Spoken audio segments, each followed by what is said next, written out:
السلام عليكم. السلام ورحمة الله وسهلا. عادي قديم بدايته؟ تفضل حبيبي. قول. بس سؤال يعني جواب. انت مدخن شره؟ ايه بصراحة وايد دخن. يعني جيت تدخن باليوم؟ تقريبا دخن باكيتين. باكيتين؟ اي نعم. وبش الباكيت؟ باكيت ب 1000 دينار. 1000 دينار وباكيتين باليوم؟ نعم. جيت عمرك؟ عمري صار 22 سنة. 22 سنة وتدخن باكيتين باليوم وتسوي باكيت 1000 دينار يعني 2000 دينار باليوم وانت صار لك 22 سنة. مو تحس انه صح هي عادة سيئة بس بعد تعودت عليه.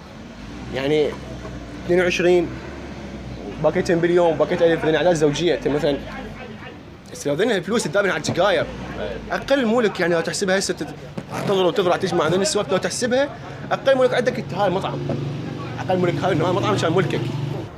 طبعا عاشت ايدك لما تدخن لان التدخين مضر بالصحة ما يفيدك. اكيد انا عملك هاي مصلحتك هاي شيء اكيد. بس نعم. في زبون جوا عنده مشكله وطالب يشوف مدير المطعم. اوكي وسيم رب قدامه سجل.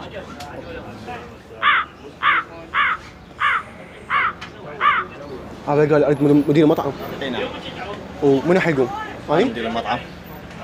انت مدير المطعم؟ اي حبيبي ما يخصك انا عندي شغل شرفت بمعرفتك. وتدخن؟ اي نعم. بس جيكارة لا زحمة عليك. لا حاول لا تدخن مو زين تدخين. اوكي باي. جيكارة ابو شباب.